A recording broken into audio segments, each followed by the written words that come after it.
किनारे बसा एक गांव फूलपुर। गांव में कुछ 100-150 लोग रहते थे। अंजलि, जो कि पास ही के जिले में रहती थी और 12वीं पास कर चुकी थी, उसके पिताजी ने बेटी को जल्दी विदा करने के लिए उसकी शादी फूलपुर गांव के मुकेश से करवा दी थी। मुकेश कभी स्कूल नहीं गया था और इस कारण वो पढ़ा लिखा नहीं था और बाकी गांव वालों की हालत भी मुकेश जैसी ही थी। मुकेश के घर में उसके माता पिता भी रहते थे। सासू माँ, मैं बाहर मंदिर तक जा रही हूँ, आधे घंटे में आ जाऊंगी। अरे अभी कहीं जाने की जरूरत नहीं है, चुपचाप जाके रसोई में रात के खाने की तैयारी करो। और ये घूंघट क्यों हटा लिया है तुमने? क्या पता नहीं कि इस गांव में औरतें बिना घूंघट के नहीं रहती। रात में अंजलि छत पर जाकर अपनी मम्मी से बात कर रही होती है। तभी गांव की 3-4 औरतें उसे देख लेती है और दरवाजे पर आकर उसकी सास से शिकायत करने लगती है। और क्या हुआ? अरे छत पे तो देखो, आपकी बहू मटक मटक के किसी से फोन पर बात कर रही है, दिन भर फोन पे लगी रहती है। अरे कल तो मंदिर के पास वो क्या कहते हैं, सेल्फी ले रही थी। शहर की बहू रखना अच्छा शान की बात है, पर देखना इसके लक्षण से ये तो तुम्हारे परिवार को बदनाम ना कर दे। ये पहली बार नहीं था जब सास से गांव के लोगों ने अंजलि की बुराई या शिकायत नहीं की हो। अब तो ये रोज की बात थी। अंजलि ये सब सुन लेती है। जब वो नीचे जाती है तो मुकेश भी वहां आ जाता है। सास कहती है, बेटा, लोग घर आकर शिकायत करने लगे हैं बहू के कामों की, देख लो। पति हो, संयम से रखो इसे। माँ जी, मैं तो अपनी माँ से बात कर रही थी, क्योंकि यहाँ कोई बात करने लायक ही नहीं है और अब मैं माँ के पास ही रहूंगी।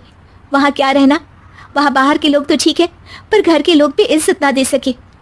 अरे नहीं नहीं अंजलि, ऐसा नहीं है, धीरे धीरे सब ठीक हो जाएगा, तुम फिक्र ना करो। अरे बस कुछ बोलना ही नहीं है, सर पे चढ़ा रखा है बहू को। सास मुकेश की नरम बात सुन के वहां से मुंह चढ़ाकर चली जाती है। मैं तो कहती हूँ हम दोनों शहर चले जाते हैं।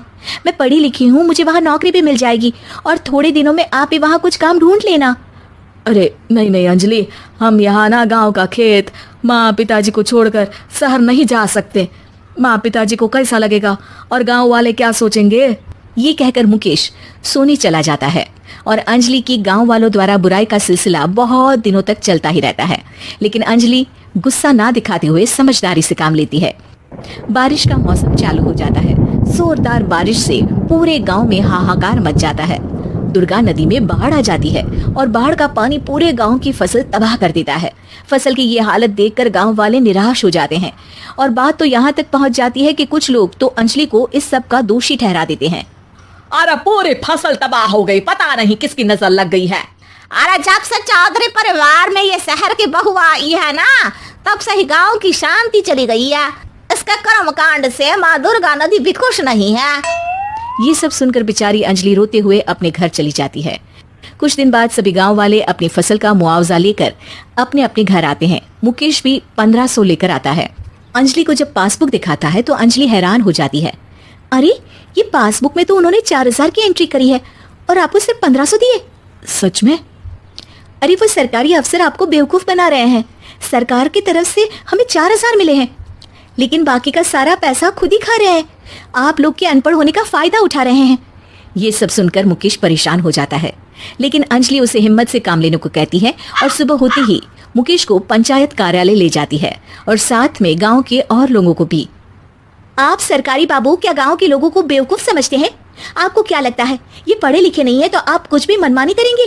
ये बेचारे दिन रात इतनी मेहनत करते हैं, ये हमारे अन्नदाता हैं और आप इनके साथ ऐसा धोखा करते हैं। अरे क्या बके जा रही है ये लड़की, किस धोखे की बात कर रही है? अपने कांड करके नदी माँ को नाराज करके हमारा नुकसान करके इसे चैन नहीं मिला क्या? सरपंच जी, इन सरकारी बाबू ने मुझे बेवकूफ बनाया है और मेरे हिस्से के पैसे खुद चट कर गए। बस ये सुनते ही सरपंच वहां से दुम दबाकर भाग जाता है। पता चलता है कि जनपद अधिकारियों ने गांव के सरपंच के साथ मिलकर सबके साथ धोखा किया है।